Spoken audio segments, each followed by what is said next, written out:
It's no secret that Kingdom Hearts is a series for weeaboos.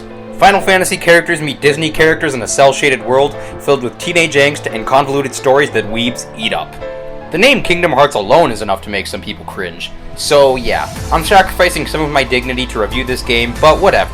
This is Kingdom Hearts 2 Final Mix HD. Kingdom Hearts 2 is a sequel to the critically acclaimed Kingdom Hearts, a hack and slash filled to the brim with JRPG elements. But that's not its only feature. Kingdom Hearts, while having its own original story, is a Disney Final Fantasy crossover. Have you ever wanted to see Donald Duck have a conversation with Squall from Final Fantasy VIII? I'm sure not, but Square Enix made it happen. While it seems like a strange concept, it works to an extent.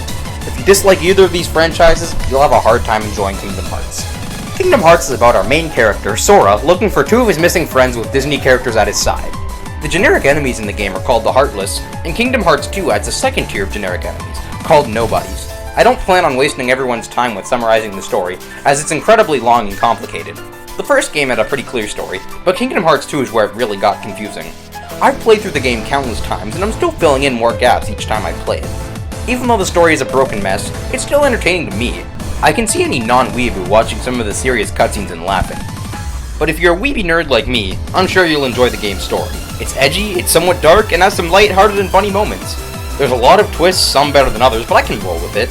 Even if you can't stand the story, there are some enjoyable aspects to the cutscenes, like character interaction and some decent action. Again, if you're a weeb, you'll love the story, and if you're a normal person, there's an option to skip the cutscenes. Kingdom Hearts 2 has a great art style. The PS2 version still looks good, but the HD textures added to the PS3 version are outstanding. The game is awesome to look at. I mean, don't expect something like Ni no Kuni, but the artist did a fantastic job making the game look good. The cutscenes look great, especially when the characters' faces are fully animated. However, when they're not, the faces look dreadful. The faces become two-dimensional and have flappy lips that never sync up with the audio. The 2D faces bug me in the PS2 version, but they stick out like a neckbeard at a feminist rally in HD. The character Aulette never struck me as ugly on the PS2, but in this version she looks gross. Keep in mind, she looks fine when her face is animated, but anytime it shows her 2D face, I cringe a little bit. The gameplay is where Kingdom Hearts as a whole shines. Kingdom Hearts 2 took what the first game did and improved on it vastly.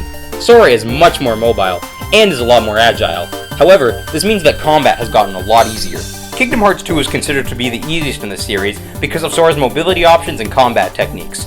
The optional boss at the end is a pretty big joke too, being only a bit harder than the final boss.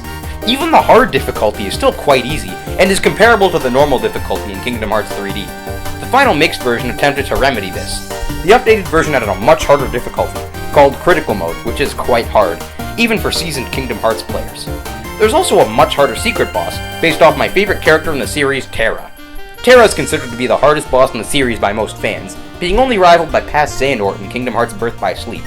So if the original Kingdom Hearts 2 is too easy for you, you may be pleasantly surprised with Critical Mode. Kingdom Hearts 2 is one of those games that gives you complete control over your character, and a large arsenal of mobility and attacking options to boot. The game controls so much smoother than any other game in the series.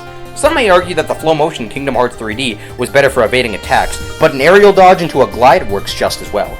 The game controls so well that it doesn't just rival the best hack and slashes, it rivals the best platforming games. When you strip away all the bells and whistles, Kingdom Hearts 2 is a JRPG hack and slash. As a hack and slash, Sora has enough moves at his disposal to keep the combat fun and engaging, and makes for some fantastic boss fights.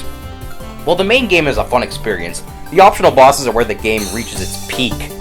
They require full usage of Sora's moveset, along with a lot of practice. The final mix update added a lot of optional bosses, which means a lot more post-game fun. Like any JRPG, if you want to fight these optional bosses, it takes some time devoted to grinding, so put some music on and chill out.